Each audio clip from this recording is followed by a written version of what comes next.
புதுசா கார் வாங்கணும்னு நினைச்சாலே தலைவலிதான். இன்சூரன்ஸ், லீசிங், பேப்பர் ஒர்க் எல்லாத்துக்கும் அலையறத நினைச்சா வெறுப்பா வருது. இப்படி எதுக்குமே நீங்க அலைய தேவையில்ல. கார் வாங்குறது தொடர்பா எல்லா வேலைகளையும் நாங்களே பண்ணி உங்க வீடுகளுக்கே டெலிவரியும் பண்றோம். இப்போவே ஸ்கை ஆட்டோ ஆகிய நிறுவனத்தை அழைங்க.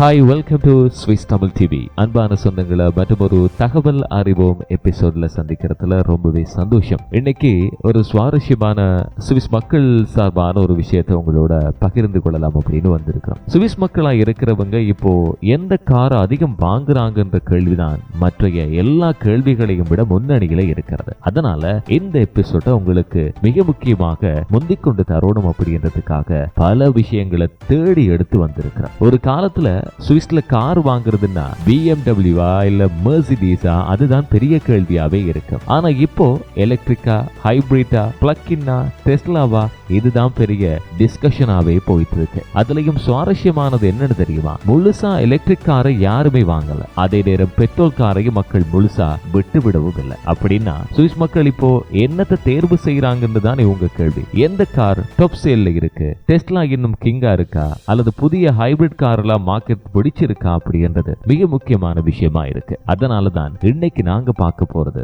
சுவிஸ் கார் சந்தையில நடந்திருக்கக்கூடிய மிகப்பெரிய மாற்றங்கள், எதுதான் மக்களினுடைய முன்னணி தேர்வாக இருக்கு அப்படின்றதெல்லாம் பார்க்க போறோம்.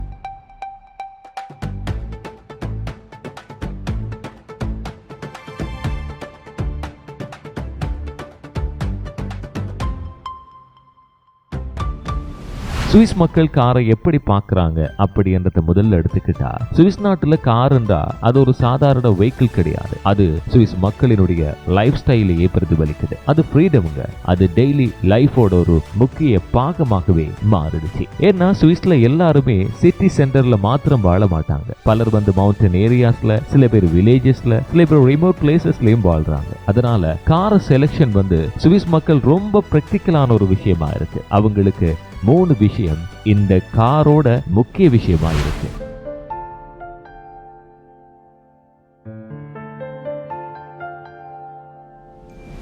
ஒன்னு ஃபியூவல் சேவிங்காக, 2 லாங் டிஸ்டன்ஸ் ரிலையபிலிட்டி இருக்கணும், அடுத்தது வின்டர் அண்ட் மவுண்டன் பெர்ஃபார்மன்ஸா இருக்கக்கூடிய வாகனங்கள் தான் மக்கள் எப்போதும் அதிகமா விரும்புறதா இருக்கு. இதனாலதான் இப்போ ஒரு பெரிய மாற்றமே நடந்துகிட்டு இருக்கு சுவிஸ்ல. முன்னாடி பெட்ரோல் இல்லனா டீசல் மாத்திரமே இருந்த மார்க்கெட் எல்லாம் இப்போ முழுக்க எலக்ட்ரிபிகேஷன் பக்கமா போய்கிட்டு இருக்கு. அப்படின்றதான் பெரிய மாற்றமாக இருக்கு. இப்போ எலக்ட்ரிக் கார்ஸ் எல்லாம் ஏன் சுவிஸ் மக்கள்கிட்ட பிரபலமானது அப்படின்றத பார்க்கலாம். கடைசி சில வருஷங்களா எலக்ட்ரிக் கார் சுவிஸ் ரோட்ஸ்ல வந்து ரொம்ப அதிகமாகவே பார்க்கக்கூடியதா இருக்கு. பார்ட்டிகுலர்லி டெஸ்லா. ஒரு டைம்ல டெஸ்லா வாங்குறது லக்ஸரி மாதிரி இருந்துச்சு சுவிஸ் மக்களுக்கு. ஆனா இப்போ அது ஒரு நார்மல் ஆகிடுச்சு. ஏன்னு தெரியுமா உங்களுக்கு? பேட்டரி டெக்னாலஜி இம்ப்ரூவ் ஆயிடுச்சு. ரெண்டாவது, சார்ஜிங் ஸ்டேஷன்ஸ் எல்லாம் சுவிஸ்ல அதிகமாயிருக்கு. அடுத்தது, ரன்னிங் காஸ்ட் வந்து குறைஞ்சிருக்கு. இப்படி முக்கியமா மக்களுக்கு சிக்கனமான விஷயங்களையும் சேமிப்பு கொடுக்கக்கூடிய காராகவும் இருக்கிறதால அதுக்கு மாறிக்கிட்டே இருக்காங்க. ஒரு ஃபுல் சார்ஜ் போட்டா 100கணக்கான கிலோமீட்டர்கள் பயணம் செய்யக்கூடியதா இருக்கும்.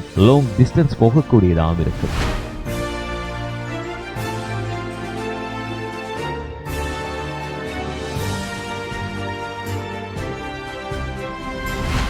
அதுவும் சுவிஸ் ஹைவேஸ் முழுக்க ஃபாஸ்ட் சார்ஜிங் ஸ்டேஷன்ஸ் வளர்ந்துகிட்டே இருக்கு. முன்னாடி மக்கள் பயந்த ஒரே விஷயம் அதுதான், பேட்டரி முடிஞ்சா என்ன செய்யறது. ஆனா இப்போ அந்த பயம் குறைஞ்சிக்கிட்டு இருக்கு. ஏன்னா ஒவ்வொரு குறிப்பிட்ட தூரத்துக்கும் தாண்டி சார்ஜிங் ஸ்டேஷன்ஸ் இருக்கிறதால மக்கள் பயப்படவே மாட்டாங்க. ஏன் எல்லாருமே முழு எலக்ட்ரிக் காரை வாங்கல் அப்படின்ற கேள்வி இருக்கு இல்லையா? அதை பத்தி பார்க்கலாம்.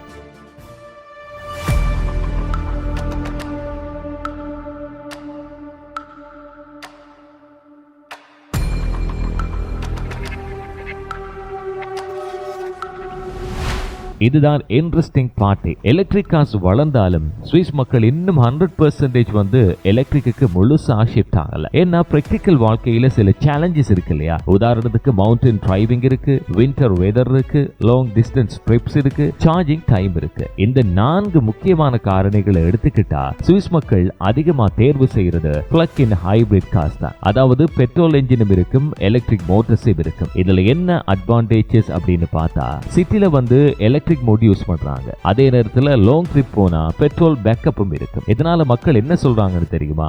பெஸ்ட் ஆஃப் போத் வேர்ல்ட்ஸ் அப்படின்னு சொல்றாங்க. இந்த ரெண்டு உலகத்திலையும் பிளக்-இன் ஹைபிரிட் கார்ஸ் தான் எங்களுக்கு ரொம்பவே பயனுள்ளதா இருக்கு அப்படின்னு நம்புறாங்க.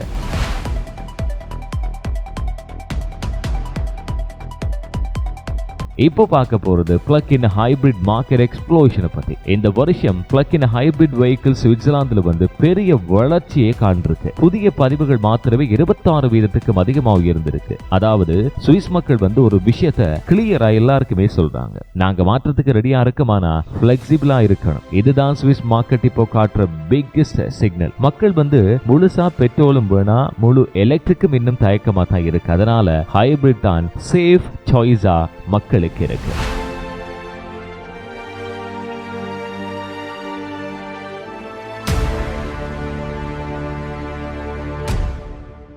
இப்போ பார்க்க போறது சுவிஸ் ரோட்ஸுக்கு ஏற்ற கார்ஸ் எது என்பது சம்பந்தமாக. சுவிஸ் ரோட்ஸ் பற்றி நம்ம மறக்கவே கூடாது. இது பிளாட் கண்ட்ரி கிடையாது. மவுண்டன்ஸ் இருக்கு, ஸ்னோ வரும், ஸ்டீப் ரோட்ஸ் இருக்கு. இதனால ஆல் வெஹிக்கிள் டிரைவ் கார்ஸுக்கு இன்னும் ஹியூஜ் டிமாண்ட் இருக்கு. குறிப்பா SUV models, hybrid SUVs, AWT systems போன்ற கார்கள் சுவிஸ் ஃபேமிலிஸ் வந்து இதை ரொம்ப விரும்புறாங்க. அதனால தான் இப்போ மார்க்கெட் வந்து டாப் லெவல்ல சுவிஸ்ல இருக்கு. இப்போ பார்க்க போறது சுவிஸ்ல டாப் செல்லிங் கார்ஸ் எது அப்படின்னு பார்க்கலாம். இந்த சுவிஸ் மார்க்கெட்ல வந்து கிங் யார்? இந்த வருஷம் சுவிட்சர்லாந்தில் அதிகம் விற்ற கார் மாடல் அப்படின்ற விஷயத்தை அறியறதுக்கு ஆவலா இருப்பீங்க இல்லையா? அதுக்காக மிக முக்கியமான ஒரு பிராண்ட் இருக்கு. அதுதான் Volkswagen Tiguan கார் தான். இந்த SUV ஏன் இவ்வளவு பாப்புலர் அப்படின்னு தெரியுமா? ஃபேமிலி ஃப்ரெண்ட்லியா இருக்கிறது, ஹைபிரிட் ஆப்ஷன் இருக்கு, மவுண்டன் டிரைவிங் பெர்ஃபார்மன்ஸ் இருக்கு, கம்ஃபர்டபிள் லாங் ட்ரிப்ஸ் இருக்கு. இதுக்கு பிறகு டெஸ்லா மாடல் Y பத்தி பார்க்கலாம். டெஸ்லா இன்னும் ஸ்ட்ராங்கா தான் சுவிஸ் மக்கள்கிட்ட இருக்கு. ஃபுல் எலக்ட்ரிக் மார்க்கெட்ல டெஸ்லா இன்னும் சுவிஸ் மக்களை ஈர்க்குது இல்லையா? அதனால அதுக்கு மிக முக்கியமான டாப் லெவல் இருக்கு. அதுக்கப்புறமா Volkswagen Golf எடுத்துக்கலாம். இது ஒரு லெஜெண்டரி காருங்க. பல வருஷமா சுவிஸ் ரோட்ஸ்ல ஓடிக்கிட்டே இருக்குது இந்த மாடல். இப்போ மைல்டு ஹைபிரிட் டெக்னாலஜியோட மீண்டும் ஸ்ட்ராங் கம் பேக் கொடுத்துக்கிட்டு இருக்கு. இப்படி மிக முக்கியமாக எஸ்யூவி காசுக்கு மக்கள் அதிகமான ஒரு ஃபீட்பேக் கொடுத்துட்டு இருக்காங்க. இப்போ ஃபியூச்சர் எப்படி இருக்கும்னு பார்க்கலாம். எக்ஸ்பர்ட்ஸ் வந்து இது சம்பந்தமா என்ன சொல்றாங்கன்னு தெரியுமா? ஃபியூச்சர் முழுக்க வந்து சுவிஸ்ல எலக்ட்ரிக் காரா தான் இருக்கும். ஆனா அதுக்கு டைம் எடுக்கும் அப்படின்னு சொல்றாங்க. காரணம் என்ன சொல்றாங்கன்னு தெரியுமா? சார்ஜிங் இன்ஃப்ராஸ்ட்ரக்சர் இன்னும் வளர வேண்டி இருக்கு. எலக்ட்ரிக் கார்ஸ் இன்னும் கொஞ்சம் எக்ஸ்பென்சிவா இருக்கு. அடுத்ததா அல்பைன் ரீஜன்ஸ், அதாவது மலைப்பாங்கான பகுதிகளில் இன்னும் சில சேலஞ்சஸ் இந்த கார்களுக்கு இருக்கு அப்படின்னு சொல்றாங்க. ஆனா ஒரு விஷயம் கிளியருங்க, சுவிஸ் மக்கள் மாற்றத்துக்கு தயாரா இருக்காங்க. ஆனா அவங்க பிளைண்டா ட்ரெண்ட் ஃபாலோ பண்ண மாட்டாங்க. அவங்க பிராக்டிக்கல் டெசிஷன் எடுப்பாங்க. அதுதான் அவங்களுடைய கிளியர் தோட்டை. இதனால சுவிஸ் மக்கள் வந்து கண்ணை மூடிக்கிட்டு அதுல பாதாளத்துக்குள்ளெல்லாம் இறங்கவே மாட்டாங்க.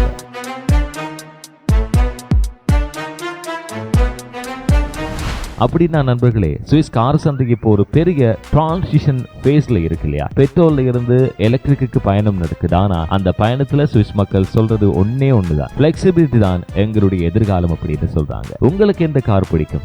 Petrol, electric, hybrid? கமெண்ட் பண்ணி சொல்லுங்க. இந்த மாதிரி சுவிட்சர்லாந்து தொடர்பான இன்ட்ரெஸ்டிங் அப்டேட்ஸுக்காக நம்ம சுவிஸ் தமிழ் டிவி சேனலை ஃபாலோ பண்ண மறக்காதீங்க. நான் தான் உங்க துரையப்பா வினோத் கண்ணன். மீண்டும் ஒரு புதிய வீடியோல சந்திக்கலாம். பாய்.